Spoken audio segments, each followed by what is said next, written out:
Good morning readers, this is Tilly here. So I've recently finished A Wizard of Earthsea from the Earthsea Quartet by Ursula Le Guin. If you know of this book, it needs no introduction because it is recognised as one of the classic fantasy works of the 20th century. Ursula Le Guin sadly passed away quite recently, so you might have heard of it because of that as well. This time around when I read this book, I really enjoyed how it creates a world and how it draws you into that world. So I have a very old, battered edition of this book. I think there are newer copies of this 4-book format, but mine is from 1993. You can see the colour difference between the cover and the spine. It's been sitting on the shelf for a long time and I think everyone in my family has read this copy.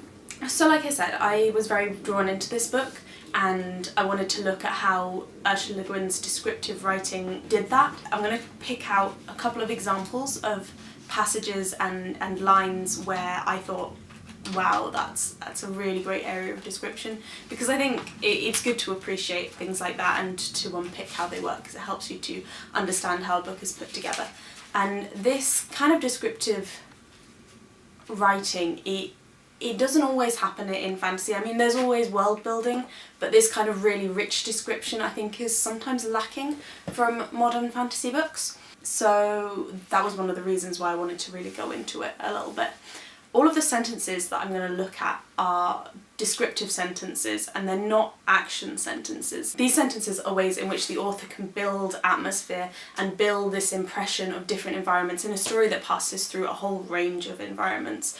Just little sentences like this really help us to picture where the characters are as they move from place to place. I'm going to talk about bits from about the first 2/3 of the book, but I'm going to try really hard not to really spoil anything, but I am going to give the tiniest possible bit of context to each sentence so that we're not looking at it completely out of a black hole, but we know kind of where it sits in the book.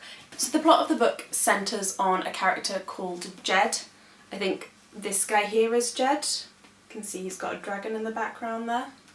And Jed is also known as Sparrowhawk, which I think is an awesome name, and that in itself is a work of description and a work of character building, because Jed has a range of names throughout the book. The name Sparrowhawk is one of 3 names that is introduced to us on the very first page, but Sparrowhawk is the first name that we get, and that immediately conjures an idea of his character that is associated with this bird that is elegant and enigmatic, but also very recognisable and known for being this sleek, small, efficient hunter.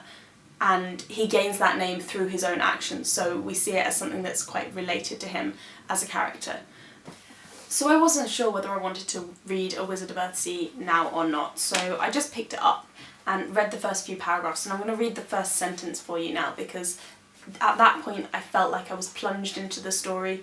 Not into the story so much actually, but into the world. And just a few paragraphs in, I was like, I know that I want to read this now, I want to know all about Earthsea now, because it seems like such an evocative world.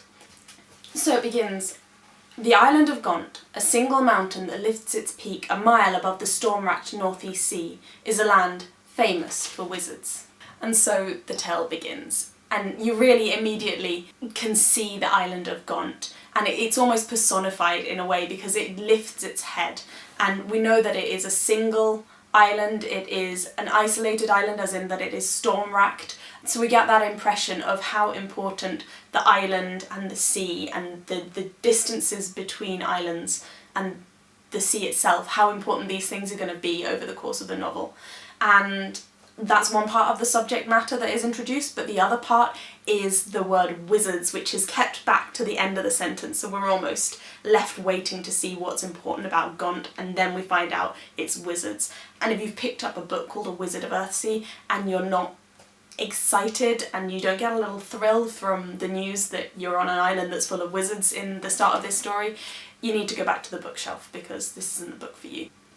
But there's another thing that she does in this sentence, which is introduce the phrase, "Gont is a land famous for its wizards." So from this we get the impression that wizards aren't a run-of-the-mill thing. There may be a lot of them, they may be numerous, but they are special in some way. Not every island has wizards that are as good as other islands, though Gont presumably is not the only good place for wizards. And that gives us the idea of a culture in which wizards and other notables are revered, in which their names and deeds are passed down and remembered, and it sets the story, before it's even started, it sets the story in a wider time frame and a wider world in which there is this culture and there is this long-term impression of what is valued in this world.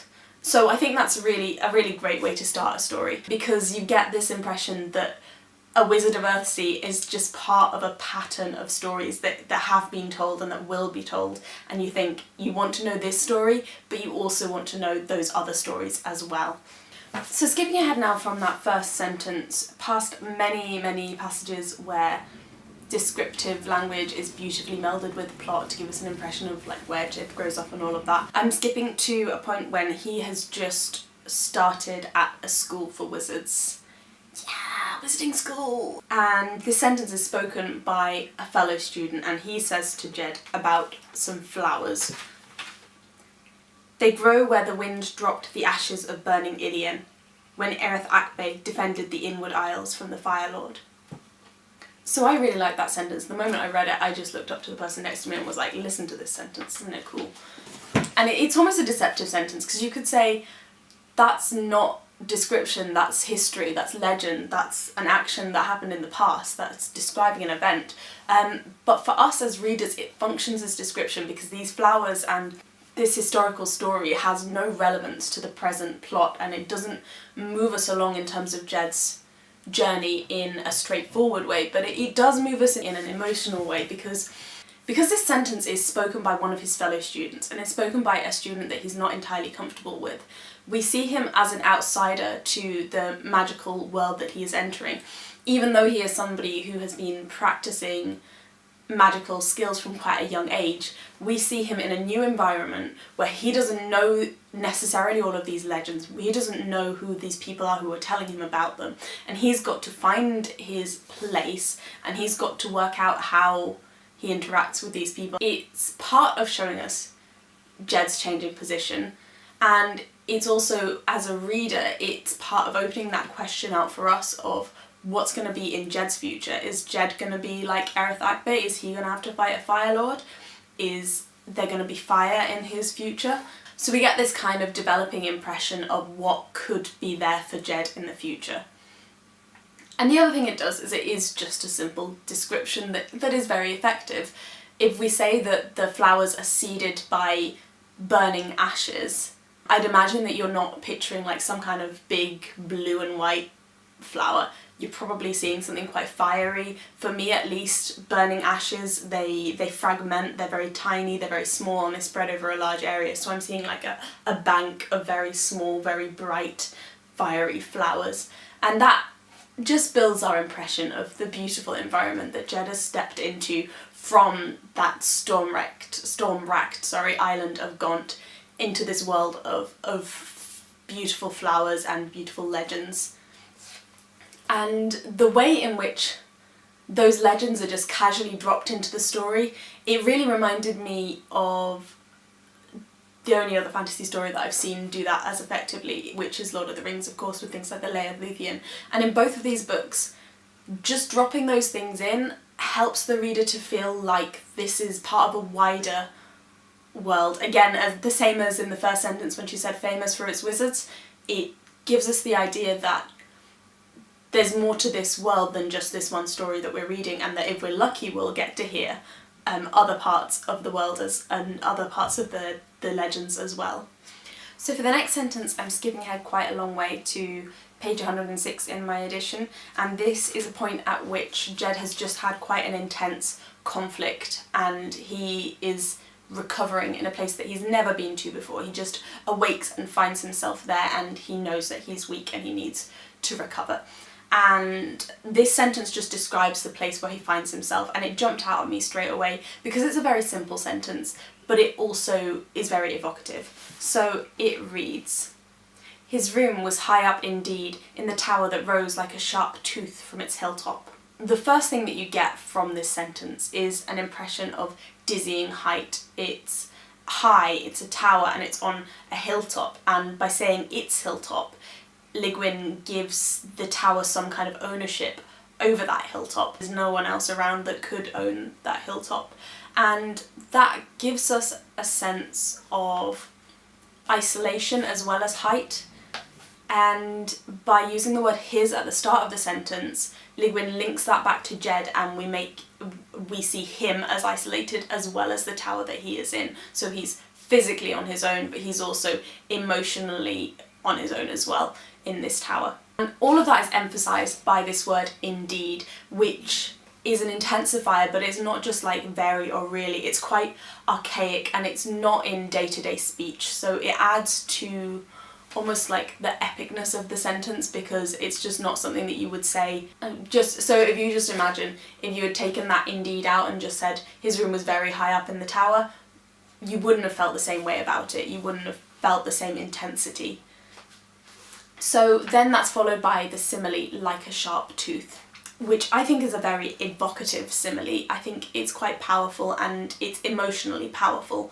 So if you stop and think about it, does that give you a sense of confidence in the tower? Does it give you a sense that this must be a really comfortable, warm place? Because for me it doesn't.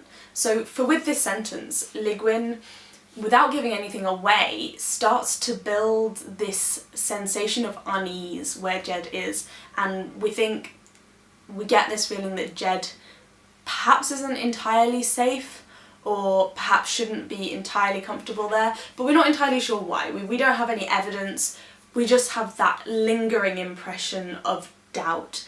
And that's a really good building of atmosphere and building of suspense in a way, because we want to know what exactly is going on in this tower that makes it like a sharp tooth. So the next passage that I picked out a line from is from a very beautifully written part of the book. For me on this edition it starts at page 135 and goes through to page 137. It's in the chapter 8, Hunting. I would love to just dedicate some time just to going through how the description in this passage adds suspense, but for the purposes of this video I've just picked one sentence because we can't go through all of it. I found it quite hard to choose a sentence from this because almost every sentence has got quite similar but very effective uses of description to build suspense, but I eventually settled on this one, which is page 136 for me, and it says, "Now the dark forest-crowned cliffs gloomed and towered high over the boat." And that's just the first clause of a sentence. So the first impression that we get out of it is this impression of darkness and shadow, which it helps to build up. You don't have to have read this book to know that the bad side is probably going to be associated with things like darkness and shadow, because that's just an instinctual reaction. We find these things quite threatening. That shadow-related threat is built up through not just the word dark, but also the word gloomed, which almost isn't really a word. I think that gloom as a noun, or gloomy, is that an adjective, is much more common than gloom as a verb. So by taking that noun and putting it into its verb form, Le Guin almost makes it seem like the landscape and the trees and the cliffs are coming alive and they are reacting to Jed's presence, which is heightened by the word now as well. So we get the impression that they were just happy doing what they were doing, then Jed arrived and now they start glooming and towering over him. And I think the way that gloomed sounds like loomed gives, alongside the word towering, gives the impression of the cliffs and the trees leaning over him, bearing down on him and ready to trap him, which I think was an intentional choice, that she wants to show Jed sailing forward to meet his nemesis, but not potentially able to escape. So we get this kind of fear for Jed where we're thinking, is this a good place to be meeting somebody? Is this possibly going to turn out well for Jed? Jed's not mentioned in this sentence. His boat is him, and it's obviously like this flimsy craft that is nothing in comparison to the cliffs on either side of it, and we get the feeling that the landscape could just swallow him and that would be the end of the story. And again, with the gloomed and towering over the boat and all of that, we get this impression of dizzying height, but instead of Jed being isolated at the top of it, he is alone at the bottom of it, and that adds to our sense of suspense and fear for him as a character. And the forest as well links into that, because we know the kind of dark, thick forest of fairy tales, anything could be hiding in there, and not necessarily anything good. So there is an added layer of threat from we don't know what's hiding behind the trees. And that's one of the reasons why this sentence out of this passage stuck in my mind and appealed to me, because it does build up that suspense, and the word now adds to that by giving this urgency and immediacy, which I think is very effective. So there we have it. Those are all of the sentences that I wanted to analyse for you today. I'd like to hear what you think about that. Maybe there are other passages that attract you more, or maybe you have seen something similar in another book. That would be really fun to hear. But in the interest of honesty, I need to tell you that this wasn't the first time that I read Earthsea. I loved it this time, but the first time I read it, I really struggled with it and I did not enjoy it very much. And I think there are some external reasons for that, which is that I read the books shortly after watching the miniseries, which came out in 2004. And the miniseries, I think it mixes together the plots of book 1 and book 2, but anyway, it's not the book that you get in A Wizard of Earthsea. So I had some expectations of the book and of the characters that really weren't met. And also, if it was when the miniseries first came out, 2004, I would have been like 10 or 11, and I think this book is a bit too dense to read at that age.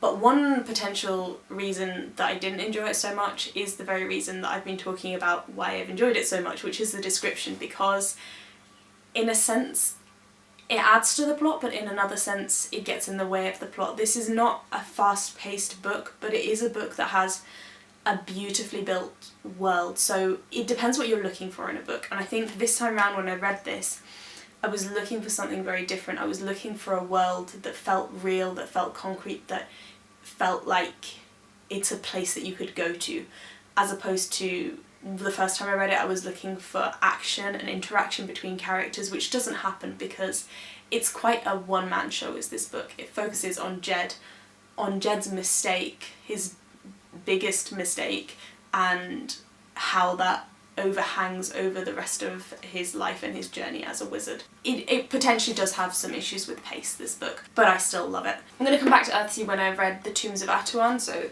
this book here, the second book in the quartet. But until then, I'd really love to hear your thoughts or other people's thoughts on Earthsea. I know that there are review videos out there on Booktube. I purposefully haven't watched them yet because I didn't want to influence myself and to affect what I said in this discussion based on that. So when I've edited this video, I'm going to go and watch and see what other people think and get involved in those discussions there. But I'd love to have a little discussion here to find out what people think of the descriptive language and the story as a whole. My next review, I believe, will be of this book, We That Are Young, which I'm reading at the moment. I think I'm about there, so I'm getting close to the end of it. So I'm looking forward to doing that one as well. I hope you're all having lovely days, and I will speak to you soon.